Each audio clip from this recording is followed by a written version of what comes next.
Le Xavi Ball est en cours, les gars. Le Xavi Ball est en construction. Le Xavi Ball, on est en train de le voir. Il est en train de charger. On est en train de se nourrir tout doucement. Voilà, la recette est en train de bouillonner. Le Xavi Ball est enfin là, petit à petit. Merci Xabi Alonso. Merci Gonzalo. Le débrief commence maintenant.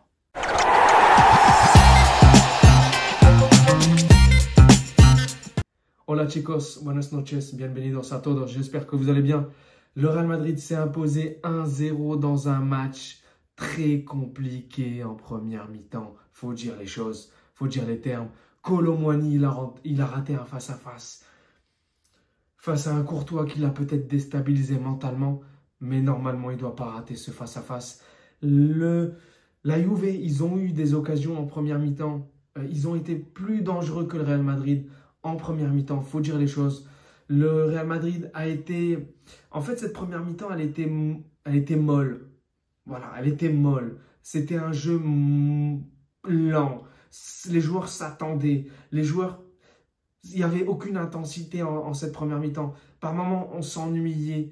Il n'y avait pas d'engagement parfois. Il y avait un pressing qui était fait, mais pas un pressing avec une intensité pour qu'au final, en fait, justement, ce pressing fonctionne.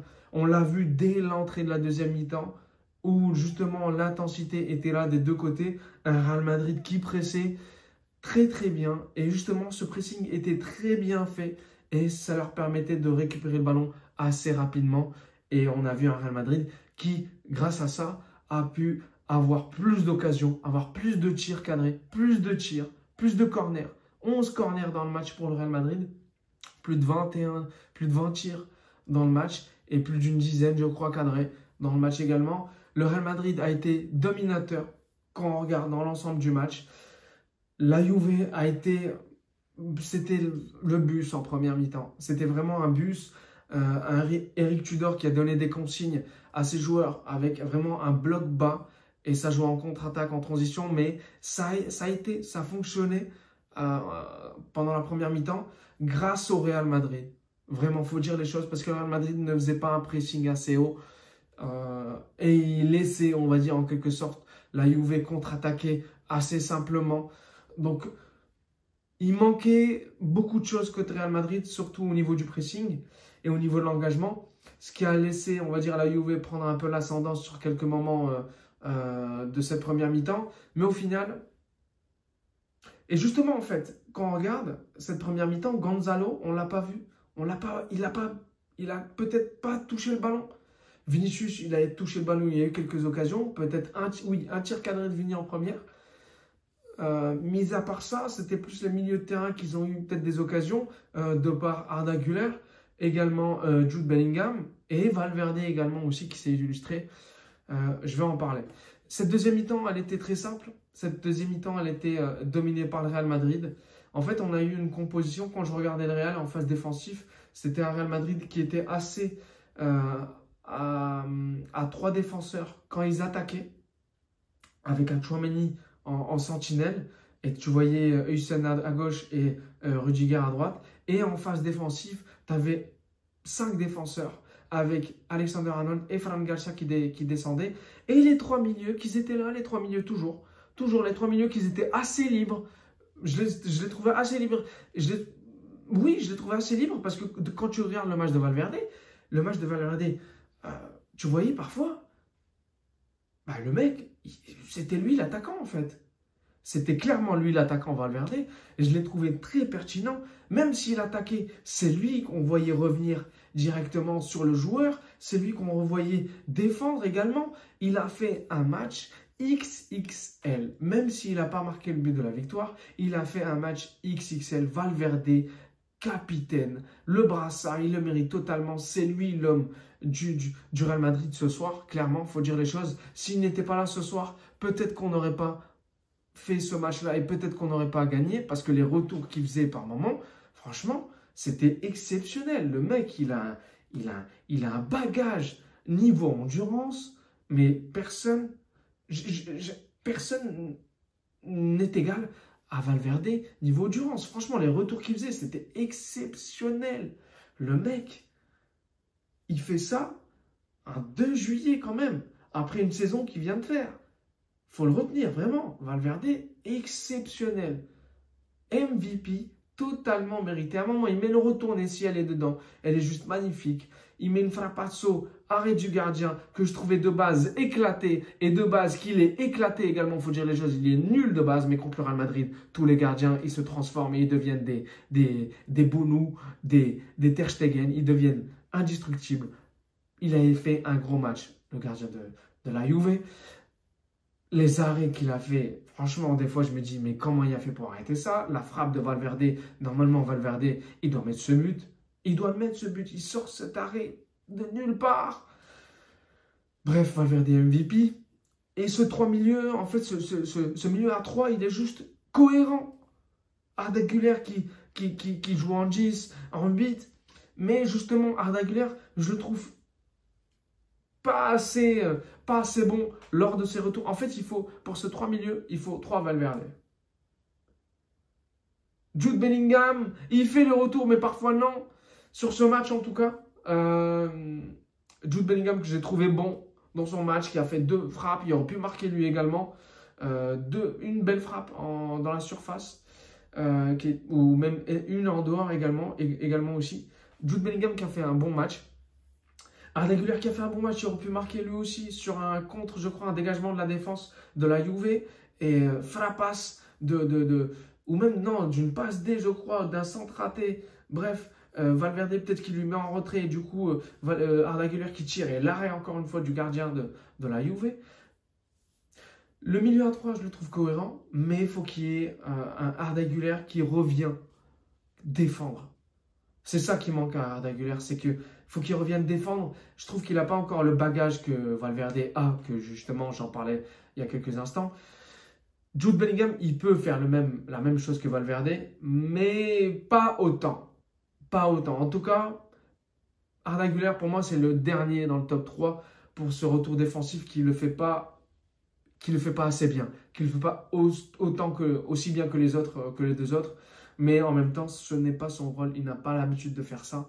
Mais bon, il se débrouille quand même assez bien. Les sorties de balles, les passes en profondeur. Il fait le taf. Il fait le taf Arda Güler. Il aurait pu marquer encore ce soir. Et en tout cas, on en arrive au 2-2 devant. Vinicius qui a fait son match. Jusqu'à l'entrée d'Mbappé qui, pour moi, a tout bouleversé. Gonzalo, il met une tête magnifique. Vraiment magnifique, Gonzalo. Il continue encore une fois. C'est lui qui marque le but de la victoire. Il met une tête, franchement, la finition de ce petit, elle est juste exceptionnelle à son âge. Vraiment, il a une présence, quand tu le regardes, sa personnalité, il a une présence dans le match. À chaque match, tu le sens qu'il est là. Tu le sens qu'il est là et tu sens qu'il essaye d'être là et qu'il fait tout pour être là. Et qu'il fait tout pour être là collectivement. Collectivement, retenez bien collectivement, parce que l'entrée de la Noisette, son remplaçant, son entrée collectivement, elle n'est pas si exceptionnelle que ça. À un moment, il rate une passe qui est assez facile. Il était à l'entrée de la surface, il la rate. Il a eu 2 autres bonnes passes en profondeur qui étaient assez simples. S'il a raté, franchement, il ne doit pas jouer le prochain match. Et pour moi, l'entrée de Mbappé, elle est bidon. Elle est bidon, l'entrée d'Mbappé. J'entendais les commentateurs en train de dire « Ouais, l'entrée d'Mbappé, elle est très bien. » Les gars, elle est bidon son entrée. Elle est même... Franchement, il faut dire les choses. L'entrée d'Mbappé, pour moi, c'est un mauvais signe pour le collectif du Real Madrid. Je vous dis pourquoi. Parce que tout allait bien. Collectivement, tout était cohérent. Et pour moi, le poison de cette équipe, on l'a vu ce soir et on le verra lors du prochain match parce que malheureusement pour Gonzalo, Mbappé va être titulaire. Je pense. J'espère que non. Je pense que ça va être le cas à 80%. Mais j'espère que Gonzalo va jouer parce qu'il le mérite plus que Mbappé. C'est la Coupe du Monde des clubs de Gonzalo Garcia. Il doit jouer absolument titulaire le prochain match. Que ce soit Dortmund ou Monterrey, Mbappé n'a pas sa place pour le moment en tant que titulaire dans cette équipe. Qui pour moi, cette équipe est l'équipe qui doit débuter la saison. C'est l'équipe de début de saison. C'est l'équipe parfaite pour commencer la saison. Il n'y a rien qui doit changer. Pour moi, Mbappé ne rentre pas et ne rentrera pas dans le collectif de Xabi Alonso. Pourquoi? Parce qu'il fait des déplacements. Il fait des déplacements sans ballon, inutiles. Regardez la différence entre les déplacements de Gonzalo et les déplacements d'Mbappé. Ça n'a rien à voir. Mbappé il vient raccrocher encore une fois pour chercher le ballon. Et je ne sais pas, ça sert à quoi de faire ça, mis à part pour toucher et dire « oui, je touche le ballon ». Ou peut-être également, en fait, je sais ce qu'il se dit. Il se dit « j'ai envie de toucher le ballon, donc je descends et je décroche ». Et j'en suis sûr et certain que Xabi Alonso, il lui demande même pas de faire ça. Mais au final, il le fait parce qu'il a envie de faire de ce qu'il... En fait, il fait ce qu'il a envie de faire. C'est clairement le problème d'Mbappé. Il ne doit pas décrocher. Il doit rester devant, embêté, essayer de faire des appels en profondeur, sauf qu'il ne l'a pas fait. Il vient sur le côté de Vinicius, il ne doit pas le faire. Vinicius est déjà là. Il y a déjà des milieux de terrain comme Arda Güler, Jude Bellingham et même Valverde, on l'a vu encore ce soir, qui peut justement apporter au milieu de terrain offensivement. Donc Mbappé, il doit apporter encore sur surnombre devant. Mais il ne l'a pas fait ce soir. Et vous allez voir la différence au prochain match. S'il est titulaire, vous allez voir qu'Mbappé, ça ne va pas rentrer dans le schéma de Xabi Alonso. Et ce n'est pas cohérent. Et ça, pour moi, il ne va pas comprendre ce qu'il va lui demander Xabi Alonso. Il ne va pas réussir à rentrer dans le schéma de Xabi Alonso. Il ne va jamais réussir à s'intégrer dans ce groupe et dans ce schéma-là et dans cette tactique que Xabi Alonso veut mettre en place. C'est mon avis. Donnez-moi votre avis sur le cas Mbappé, parce que pour moi, il a trop d'attention, il ne le mérite pas. Il ne mérite pas tant d'attention que ça. Il n'a pas le niveau d'un joueur titulaire au Real Madrid. Jusqu'à présent, sur cette Coupe du Monde des clubs, certes, il vient d'arriver, il revient de blessure, gastro, pas gastro, je m'en bats les reins, frère. Je m'en bats les reins. Gastro, pas gastro, je m'en bats les reins. Il ne doit, quand tu regardes son entrée, un mec qui n'a pas joué, qui a faim, il doit montrer une meilleure entrée. Est-ce que vous avez vu un pressing de Mbappé? Aucun. Il rentrait, il marchait sur le terrain. Vous avez vu le pressing de Gonzalo Garcia? L'impact qu'il mettait aux défenseurs, les fautes qu'il ramenait? Il y a trop une différence. Et pour moi, Xabi Alonso, il le sait déjà. Le petit Gonzalo est au-dessus de Xabi, de Mbappé dans ce qu'il veut mettre en place. Clairement. Et vous allez le voir dans les jours à venir, ça va péter. Quand je dis les jours à venir, je dis cette fin de Coupe du Monde des clubs, si elle termine mal, ça va mal se passer pour Mbappé. Et le début de saison, si ça commence mal, ça va mal commencer pour Mbappé et pour Xabi Alonso. Parce que, encore une fois, il devra trouver une solution pour l'intégrer dans ce schéma-là. Sauf que Carlo Ancelotti, l'un des meilleurs entraîneurs, ne l'a pas trouvé cette solution. Est-ce que Xabi Alonso, le futur du Real Madrid, va le trouver? Va trouver cette solution? Franchement, j'ai un doute. J'espère pour lui. J'espère pour tout le monde, en fait. Parce que s'il ne trouve pas la solution, le Real Madrid, ça va mal. Ça va mal se passer. Et ça ne va pas gagner, ça va mal jouer. Moi, j'ai vu une différence de jeu. J'ai vu une différence de jeu, de physionomie de jeu, quand lui n'était pas là et quand lui est rentré. Il y avait une différence.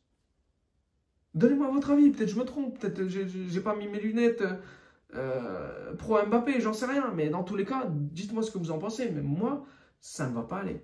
Deuxième chose qui ne va pas, c'est Trent, il marche trop. Moi, je ne le voulais pas de base, ils l'ont quand même ramené. Trent, sur ce poste-là, à 3 défenseurs ou même à 4 défenseurs, ça ne va pas le faire. Carvajal, il va revenir, il va le manger. Vous allez voir, Carvajal, il va revenir. Dani Carvajal, il va revenir. Il va mettre Trent sur le banc. Et Mbappé et Gonzalo, il va me mettre sur le banc. Les deux, pour moi, ils ne doivent pas jouer. Certes, il met un centre, mais ça cache, comme la saison d'Mbappé, les buts, cache la saison d'Mbappé qui était éclatée. Certes, il a mis des buts, mais il ne servait à rien, ces buts, frère. Et Trent, pour moi, mise son centre ce soir, ça cache, il trottine, frère. Tu vois des joueurs qui pressent, et lui, il est encore derrière sur le défenseur. Frère, il y a Rudiger, presse avec les autres en même temps. Il ne suit pas le pressing, il trottine, il court. Je ne l'ai jamais vu courir comme Fran Garcia le fait. Fran Garcia, sur ce poste-là, il est exceptionnel. Il doit rester à cette place. Il ne doit pas bouger parce que Mendy, pour moi, il ne saura pas faire ce que fait actuellement Fran Garcia. Et je tiens à vous le garantir, chicos. Vous allez voir dans les prochains jours et les prochaines semaines. Trent et Mbappé, ils ne rentrent pas dans la tactique et le schéma de Xabi Alonso. Et je ne sais pas s'il va trouver la solution ou pas. Chicos, on se retrouve pour le prochain match face à Monterrey ou Dortmund. Je vois Monterrey passer et Dortmund rentrer à la maison. Chicos, on se revoit samedi donc pour le débrief de ce quart de finale de Coupe du Monde des clubs. Hasta pronto, chicos. N'hésitez pas à liker, à partager et donner votre avis sur le cas Mbappé. La défense, elle a géré. Rudiger a géré un petit peu. Mais le reste, tout le monde a géré. Excellent match du reste des joueurs de l'équipe, sauf Trent et l'entrée de la noisette Mbappé. Hasta pronto, chicos. Ciao, ciao.